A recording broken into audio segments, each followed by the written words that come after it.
And now, Esther will take a moment to quiet her conscious thinking mind as she invites Abraham, the group of non-physical teachers, to speak this material through her to you. Good morning. Good morning. We are pleased to interact with you upon this selected title, The Deliberate Creative Process. There is perhaps not a subject of greater importance, for upon this recording it is our desire to impart the process for the receiving, the deliberate receiving of whatever it is that you are wanting upon any number of subjects. We have put emphasis upon the word deliberate, for it is our absolute knowing that without exception, each of you as individuals are already attracting to you whatever it is you are getting. There is not an exception to that. Through your thoughts and through your words and through your actions, your words and actions being extensions of your thought, you are attracting everything that you are getting. In short, you invite into your experience through thought. The purpose of this recording is to help you understand how you are getting what you are getting, so that you may be more definitive in your attracting of it, that you may attract those things, more of those things, or all of those things that you are wanting, while you may avoid the attraction of those things which you are not wanting. Always, as we begin to impart our knowledge regarding the deliberate creative process, we meet with resistance, for there are always those who have things in their life experience that they do not want to be there. And so as they hear us say, all things are invited by you, the resistance comes forth, for they say, Abraham, I would not have invited this, for I want it not. And so we must clarify, we do not believe that you have invited it or attracted it or created it on purpose. But we will say to you, you are the inviter, the attractor, the creator of it, for you have done it by giving thought to it. We will say in most cases you are doing it by default. You are applying laws and processes that you do not understand, reaping results, benefits or disadvantages that you do not understand, and so that is why we have come forth to speak to you the universal laws, that you may understand how you're getting what you're getting, so that you may have some deliberate control in the attraction of that which you are getting. Because most physical beings are not well attuned to the existence of the non-physical world, they want to make everything explainable through physical perception. We would draw a comparison as you are wanting a glass of water. And so you go to your faucet in your kitchen, turn a little knob, hold your glass beneath the faucet, and then you would explain to others, this is where the water comes from. Right. While you understand, without our explaining, that there is much more to the story of where the water is coming from.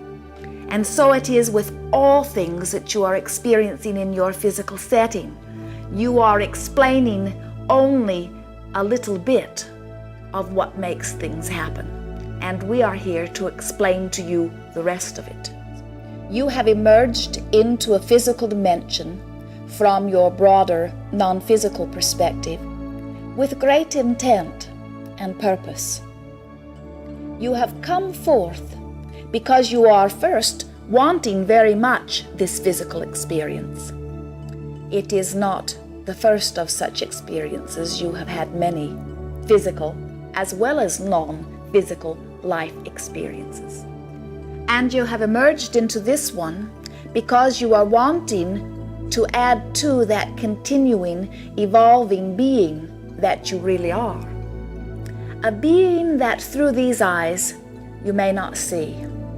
A being that through this body and through these physical senses you may not now know, but a being, indeed a part of you, a broader, expansive, growth-seeking, joy-seeking, evolving you.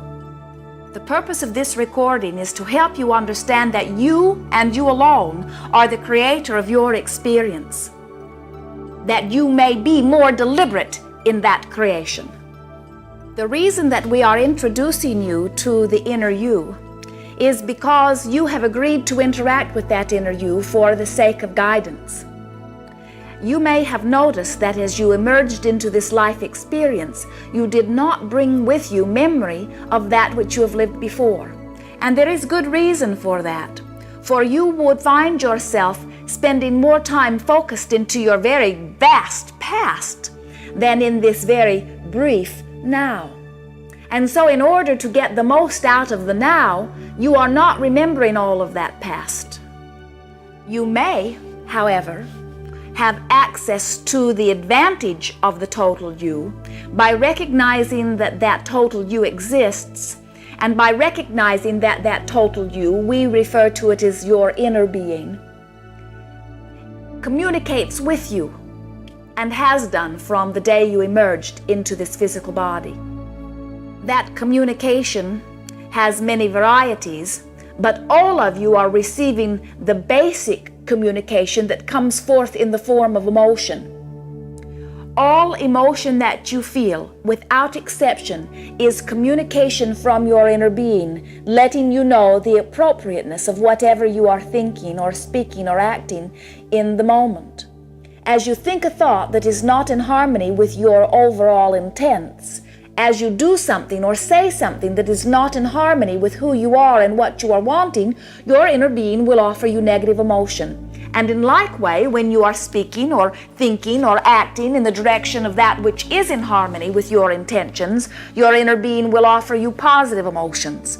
There are only two emotions. One feels good and one feels bad. You call them all sorts of different things, depending upon the situation that brought them forth. But as you recognize that this guidance system that comes forth from within you in the form of emotion speaks to you from broader, all-inclusive perspective, then you will recognize that you have the benefit of the intentions that you hold here today.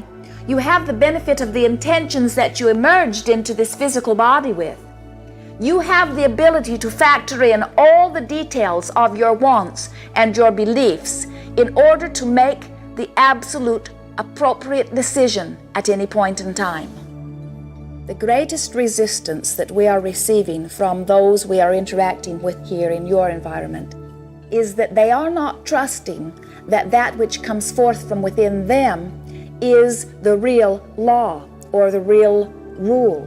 They are worried that there is some greater judgment that they may not be receiving.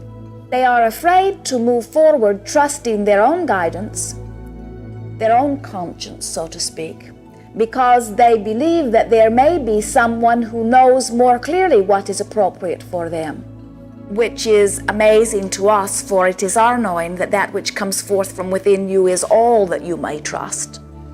But instead, they are spending most of their physical lifetime seeking a set of rules or a set of people, a religious group, if you will, who will tell them what is right and wrong. And then they spend the rest of their physical experience trying to hammer a square peg into a round hole, trying to make those rules, usually rules that were written thousands of years before this time, fit into this life experience. As a result, what we see for the most part is frustration and at best confusion. And we also have noticed that there are many who die every year as they are arguing about whose set of rules is most appropriate. We say to you that overall, all-inclusive, never-changing set of rules does not exist. For you are ever-changing, growth-seeking beings. If your house were on fire, and the firemen came with their truck, that marvelous equipment with the big long hoses and all of the water surging through, and put the hoses into your house and extinguished the flame, you would say, indeed, that is most appropriate behavior. But if on a day when there was no fire, those same men and the same hoses were to enter your house spraying water around, you would say, indeed, that was not appropriate. And so it is with the laws that you are passing one from another. Most of them are not appropriate to that which you are now living. If you had not intended growth, you would not be here in this physical life experience. And if that which was figured out long ago was the ultimate, then there would be no reason for your existence today.